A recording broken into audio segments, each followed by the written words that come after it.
Hi, this is Llyn Hunter, Llynhunter. I am a storyboard artist for animation and an illustrator. And today we're going to talk about the very basics of drawing and the elements that you use to make any drawing. Drawing's like music in a lot of ways. There are some simple, basic things you use to start with to do all drawing. And what I'm going to use today, these are two of my favorite tools. This is a Sanford Color Erase 2000, let's see here, what is it? 20044 blue color erase pencil. And I used to use this was what I used to use a lot for my underdrawings when I was doing animation. And I still like to use it as an underdrawing tool just because it's fun to play with, and you'll use it as your underdrawing and then draw with pencil over the top. Long ago and far away, all printed material wasn't done on a scanner. It was used with the camera. And the blue that you used would not be picked up by the camera. The camera would only pick up black and white when you were shooting things on the camera. So there are some tools that we use nowadays that, it doesn't matter that you do an underdrawing with color erase. This is a number 2B pencil. It's Prismacolor turquoise. And it's 2263. It's a 2B pencil. I've been using, my major tool was your standard number 2 pencil that you used to get in school all the time. 2B is a little bit softer. I started using this when I was in animation, and I found that this weight was my favorite weight. Everybody has their own favorite weight. If you can, I would highly recommend getting a pencil set that goes from 6B, which means soft. It's a German word. The B designation was a German designation before. So 2B is the very softest, and I think actually 8B is the very softest. And then it all goes all the way up to 8H, which is like, man, you'd have to draw with a jackhammer to use an 8H. I don't know who uses an 8H. But anyways, most of the stuff in the mid-range is the best. H, HB, 2B, and which is soft. Remember, B just means soft. And then H means hard. So if you want to leave a lighter mark, you use an H. If you want to leave a heavier mark or a darker mark, use a B. And so 2B is just a little bit softer, so I don't have to press down as hard. But I do. I'm very heavy-handed, so that's why I use that. Materials for you to draw with. Post-its. They don't make this is index card size Post-its. For some reason, they're harder to find nowadays. Most of the time when you get in a store, you'll get the square Post-its like this, which are okay too. I just happen to like a rectangular viewfinder, because when you draw, one of the first things you do is you're setting up, you're drawing on a square. It's an artificial boundary. If you've ever seen, they don't show it as many times anymore, when somebody holds their hands like this, or they go like this, and they hold their hands out in front of them, what that's all about is a viewfinder. They're trying to find what will fit within a square, because with movies, everything fits within a rectangle. So that's why you see somebody doing that. I haven't seen anybody do it on television much anymore, but you're still, it's an artificial boundary, because technically you can draw inside of any space, but we're going to be using Post-its and index cards. And the reason why I suggest index cards, I'm drawing on the Post-it so you can see the yellow better on the camera, but the reason why you'd use index cards is, number one, they're very, very inexpensive. It's actually a nice surface to draw on, and then if you do a lot of drawings, put them in an index card box. You can buy those at your standard stationery store too, and then you can see how many drawings you've done. So that's a cheap way of doing things, other than if you can get a sketchbook. Sketchbooks are always fun. I like to buy hundreds of sketchbooks and fill them up, and then put them back. It's like I have tons and tons and tons of sketchbooks. But this is an inexpensive way to see how you're progressing. And always sign and date your stuff, because then you can say, okay, what day did I do that on? And then you come back to it and you can see what you've done in the past.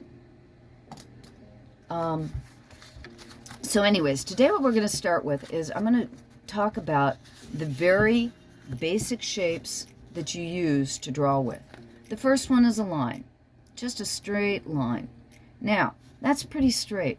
That is a very difficult thing to do, drawing a straight line. And the way to do a straight line easily is if you pull with your pencil. You're starting at the top and you pull down. Pushing is more difficult. If you're going to draw a line and start and push it away from you, you can see it's not as even. The easiest way to get a line is drawing it towards you, drawing the line towards you. And you can see, even this is not a straight line. When anybody says, I can't even draw a straight line, I can't draw a straight line either. I've been working at drawing straight lines all my life. And you can see every single one of those lines is not particularly straight. They're a little bit shaky because your hand is shaky. That's one of the things that I have problems with styluses on computers, is that when you have a very when you're drawing on glass, technically with a stylus, you're drawing at glass, plastic on a glass, and you know everybody's hand has a tendency to shake a bit. So if you're drawing on a laptop, or you're drawing on a tablet or a Cintiq, I would highly recommend getting one of the paper feel films that you can get, because they'll let you draw easier. Okay, so the first thing we have is a line. The next thing you draw with are C's or U's.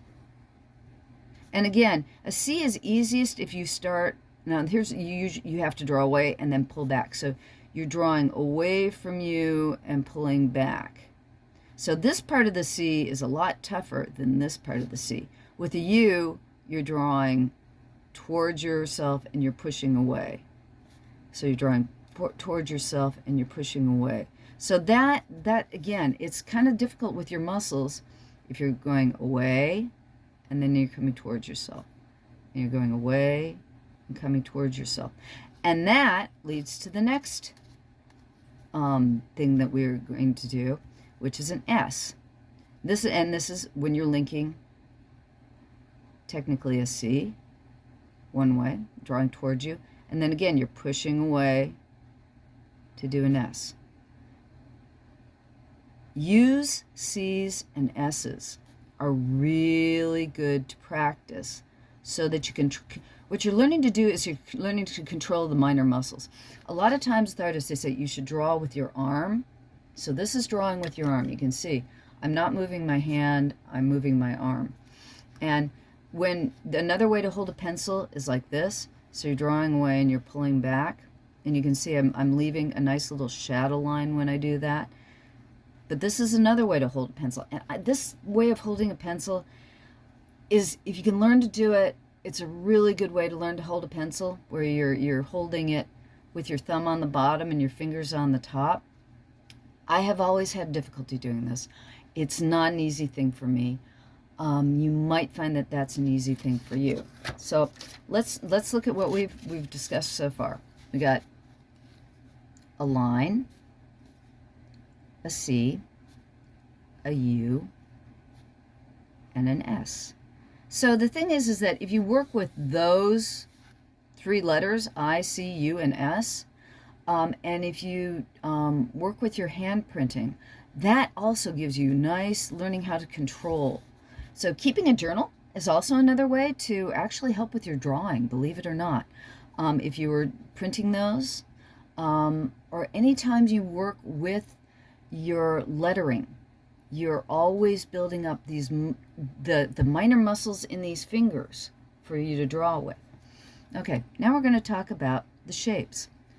So these are the lines. That ICUS is basically the lines that you will make most drawings with. The shapes you work with are a circle. Let's start with the circle. Okay, and what the circle is a combination of your drawing a C this way And then you can also make a C this way. So you can either do the C, there's a forward C, and then you're doing a backward C. You're trying to start at a center, you're making a C, and then you're coming back to the top of the C. Or you go the other way. You're doing a backward C, and you go to the top. But again, notice, if you're going this way, you're pushing the line away, and then you're pulling the line back up. And this way, you're pulling the line towards you, and then you're pushing back up. So most things are made, this is the shape, the first shape you want to learn how to draw. If you can draw a really good circle, and you'll notice, my circles aren't perfect.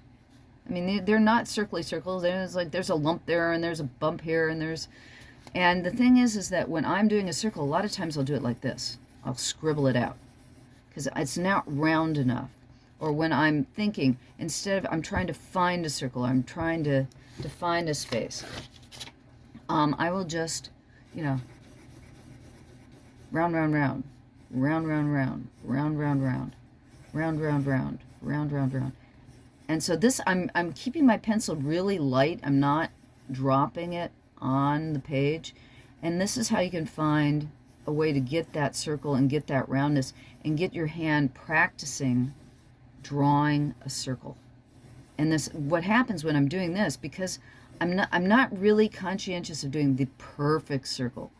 What I'm doing is I'm thinking of a sphere, and all of a sudden you'll note that the way I'm doing this, I would get not only a circle, I'm starting to get a sphere. When I change the direction of trying to get that roundness, you get more like a sphere, or just round, round, round, round, round, round, round, round, round, round, round, round, round, or the other, and then do the other direction.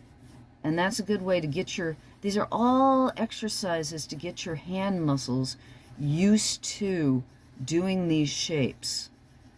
And, you know, it's like, I'm a big one for use up my paper, use up the whole piece of paper. And that's the circle. The next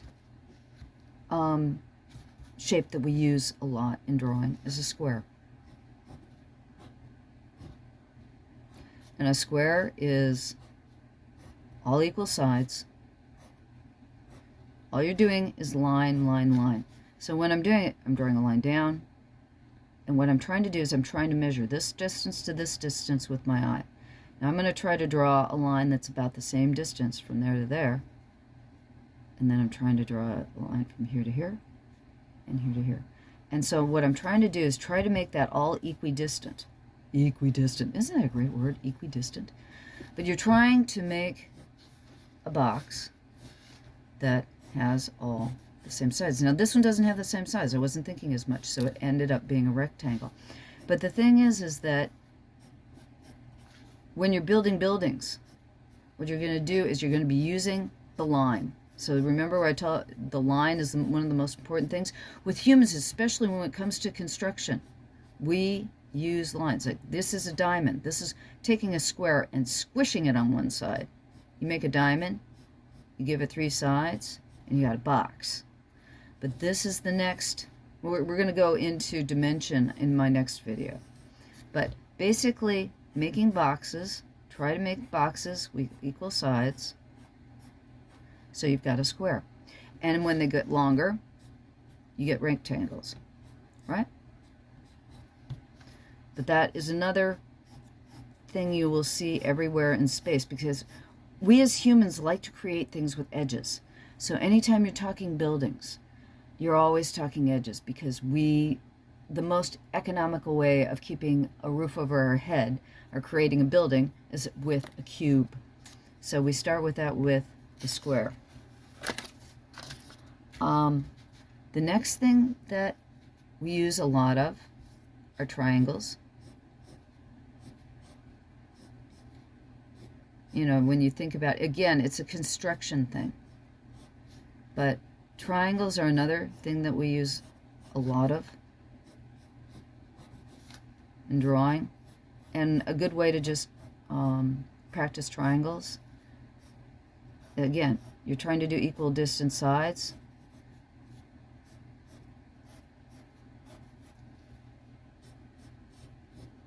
and just don't think about it. Don't put too much effort into it. It's easier for someone like me who I'm used to doing very sketchy things.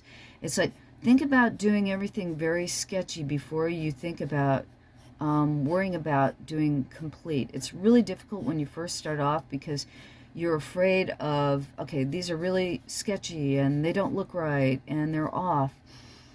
That's how you get both your eye, your brain, and your hand to coordinate with each other.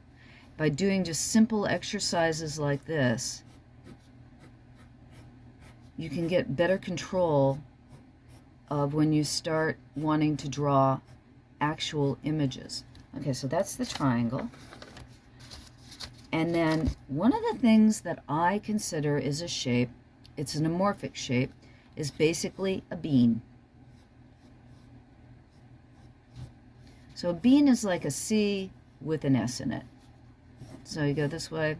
So you take a C and you put an S in it. So it's, actually it's kind of, that's two S's, isn't it? It's like S curve one way and then the other way. So it's actually more of a bow shape. So we're doing more C, C, C, C. So it's about, a bean can have like, it looks like you can have, it's basically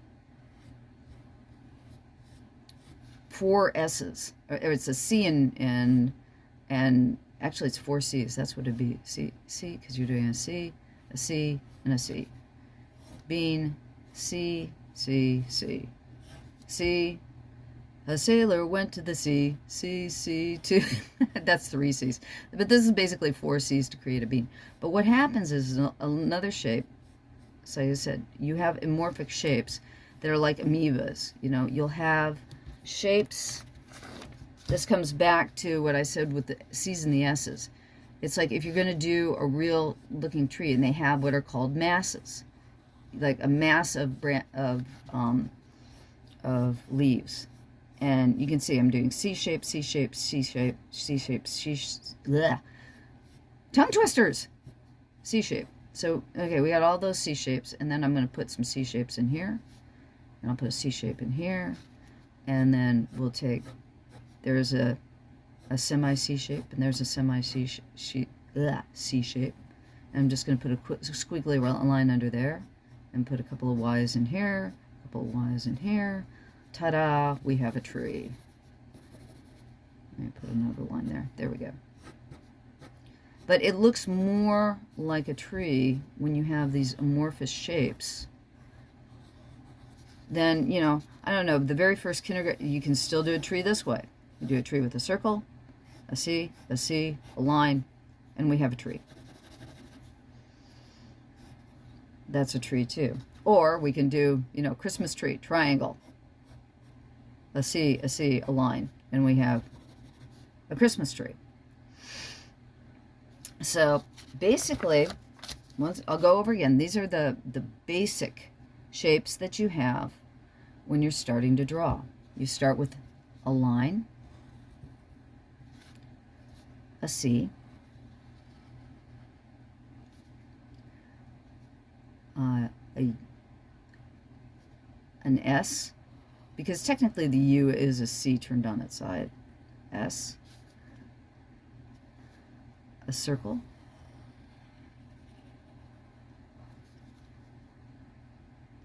a square,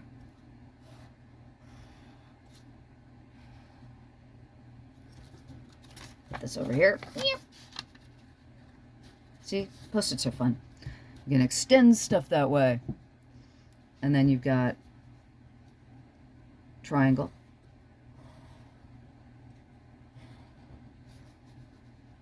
and a bean.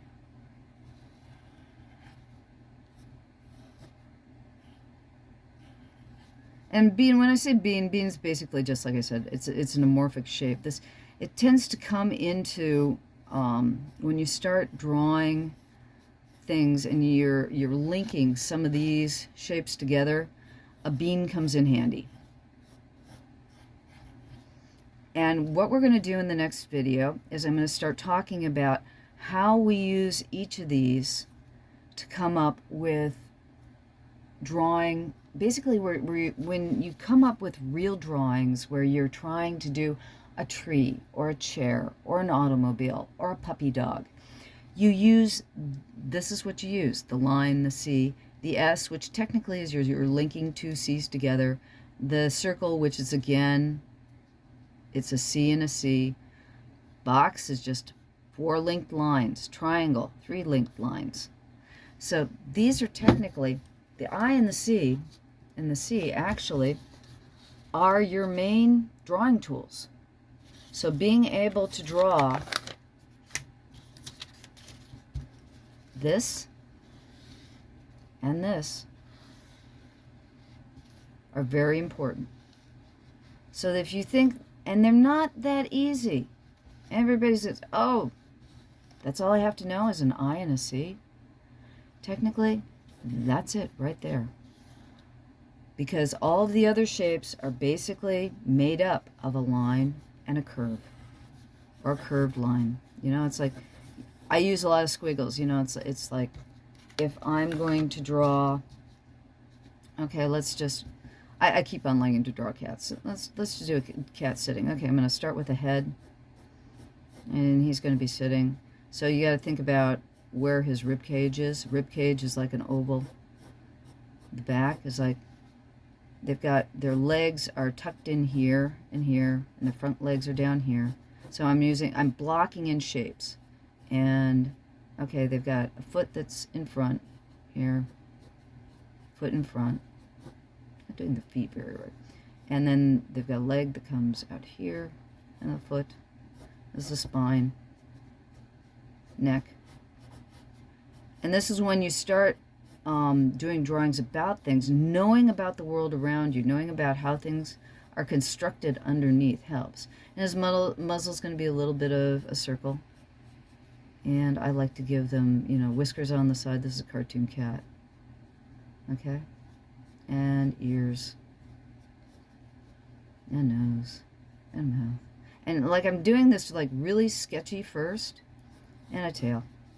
And the tail. Okay? So that's the sketch. That would be the underdrawing. I'm not doing this really tight at first. I always do a sketchy underdrawing. And then I'm going to go in and finish him up. I'm going to give him some hair. So think about that like a skeleton. And normally I would like erase that back so that all the extra lines wouldn't be there.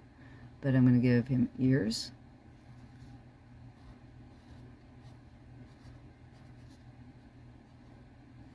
And a smile. Because I like my animal smiling. And his eyes. Maybe give him bigger eyes. And some brows for expression. You always give eyebrows for expression. And then this is 2 C's again. Line, circle. This is a triangle with a couple of lines. And an arch in the back. That's basically a backward C. Line, line, line, line. That's a C again. His toes. And like I said, we'll go into, and this is an S. His tail is just an S. And you'll notice I do a sketchy line. I'm not really, I've always done more of a sketchy line than a nice smooth line. Some people are so good at that. And then what I'll do, if you take your pencil to the side, you can give him shading and a shadow.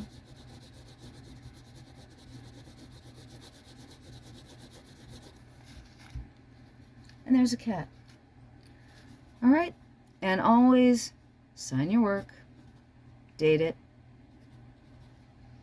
because you want to see what when you improve, and you will improve, you want to see what your drawings look like when you first started. And like I said, if you use the cards, the index cards, like I said, I'm doing a Post-its for convenience, and it looks up. But if you, or even take your Post-it, and then put it on your index card, and throw it in a box and save it, and you can see how well you've done. And, you know, do a drawing a day. It's good for you. You'll enjoy it. Thank you for stopping by. My name's Llyn Hunter again. Subscribe, please, and put a comment down there. Tell me you liked what I did. If you want to see something different, let me know. I'd like your input. Thanks a lot. See you on the next one. Bye-bye.